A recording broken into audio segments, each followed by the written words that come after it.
Hi everyone, welcome to my channel. My name is Maria. I am a vegan recipe developer, food blogger and also a history student. And if this is your first time on my channel, then be sure to subscribe so you don't miss any future uploads, and also follow me on my social media, which is going to be in the description box below.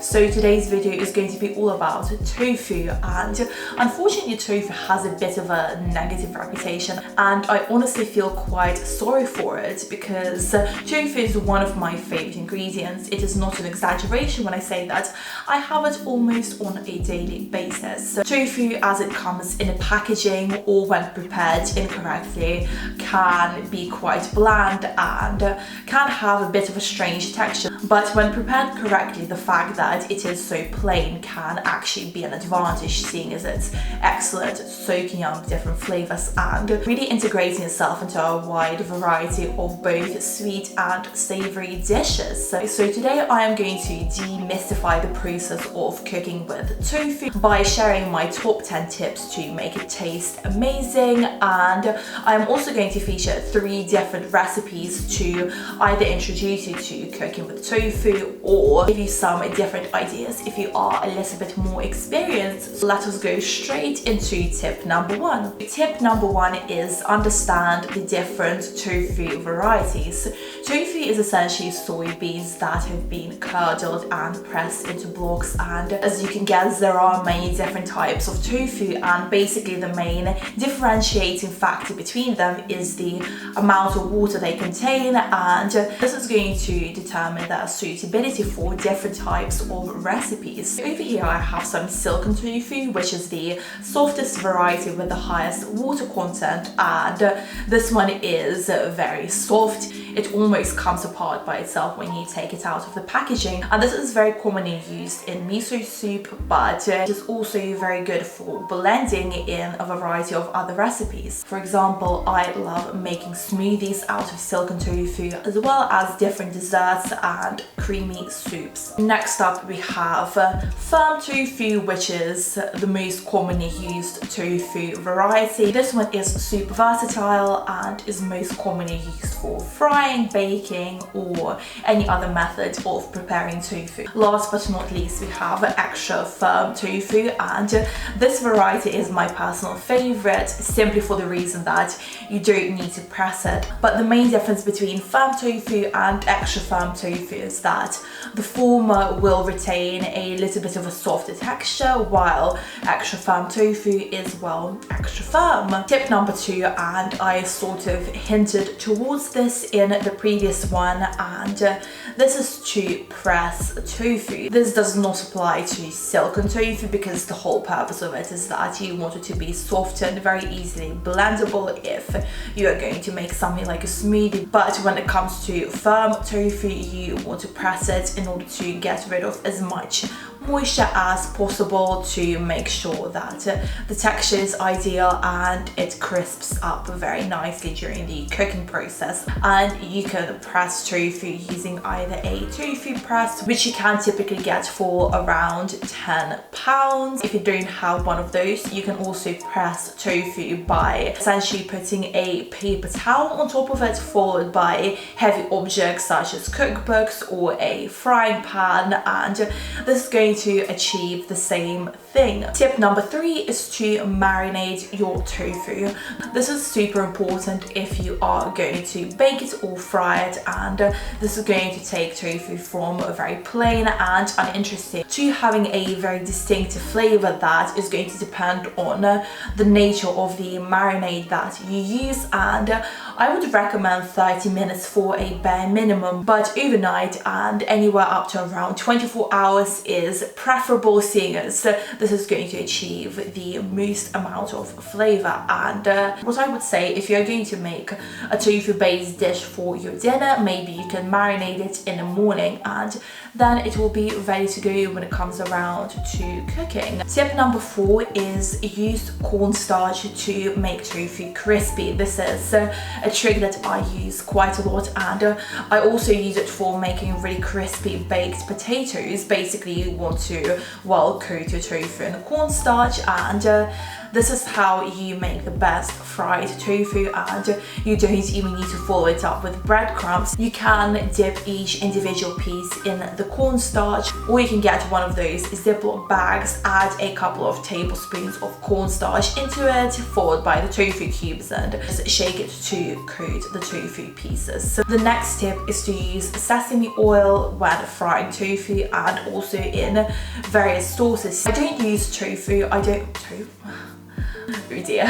I frequently make my tofu without using oil at any point during the cooking process, but as I said, if you want to make crispy fried tofu that is going to taste amazing, it's going to add a lot more flavor than olive oil, and it's going to make your kitchen smell absolutely phenomenal, and who doesn't want that? Next up, we have tip number 6. A good sauce is your best friend and can essentially make or break a dish, and this applies to tofu as well. So here is one of my personal favorite varieties that I've made quite a lot recently, which is sesame peanut tofu.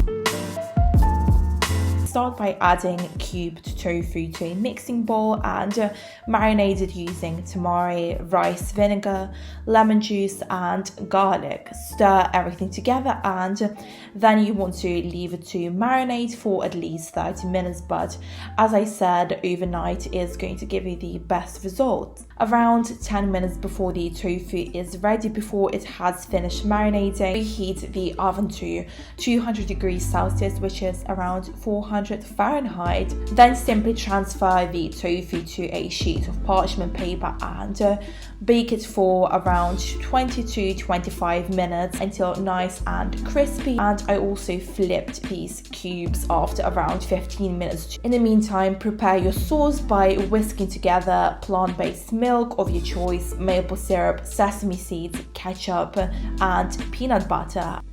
And in a separate bowl, make a cornstarch slurry by simply whisking together cornstarch and water. We finally transfer the tofu to a non-stick frying pan together with the sauce and the cornstarch slurry, and stir that over a medium heat until the sauce gets nice and thick, and after this you are ready to serve.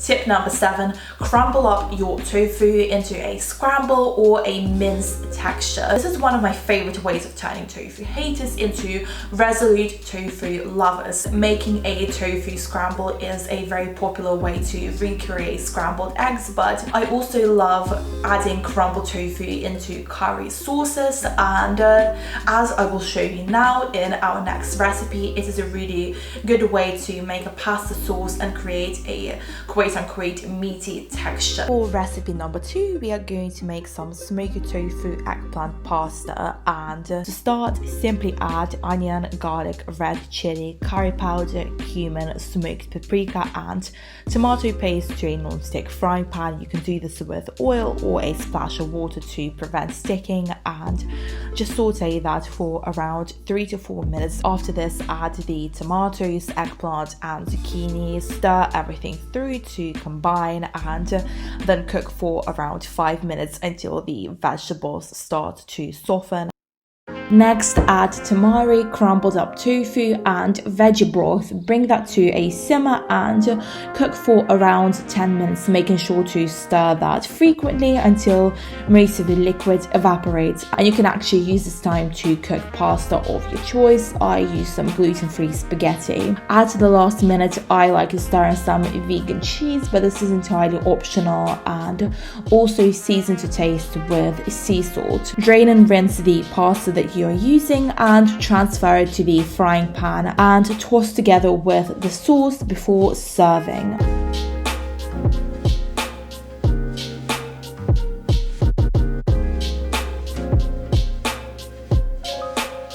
Tip number 8 is use your blender. I already mentioned making smoothies and sauces out of silken tofu, and you can also make soup, which is something that I've been doing all the time recently. I seriously can't get enough of making soup out of silken tofu, seeing as the texture is amazing and creamy, and you can basically add whatever flavor you like. And yes, I am just going to show you how to make a very easy silken tofu soup with chickpeas for our next recipe.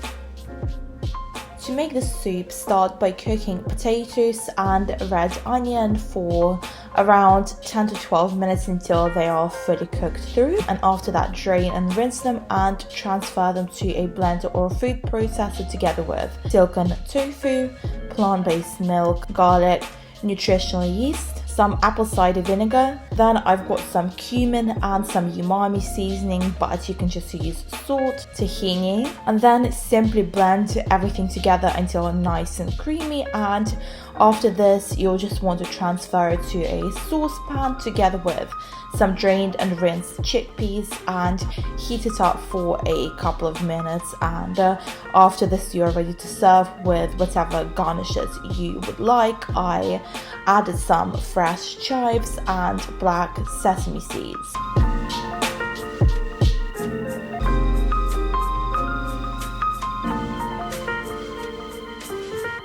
So tip number 9 is be aware of the fact that you can eat tofu either hot or cold. It really is such a versatile ingredient, and as I said, as long as you prepare it correctly and marinate it, it can be delicious even if you don't heat it up. This is great if you don't feel like using your oven or frying the tofu, or just cooking in general. You can simply marinate it and add it to salads or sandwiches, and it's going to taste amazing regardless. And our final tip is freezing tofu. In my experience, freezing tofu can really enhance the texture and make it a little bit chewier and add another level of firmness. It is really easy to freeze by first of all cubing it and then adding it to freezer-friendly containers or freezer-friendly bags and just leaving it to thaw when you're ready to cook. Okay, so that's it from me for today. I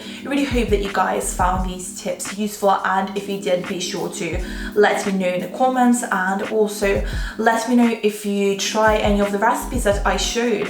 Tag me in your photos on Instagram and I will reshare them to my stories. I hope the rest of your day is wonderful, and I will see you in my next video.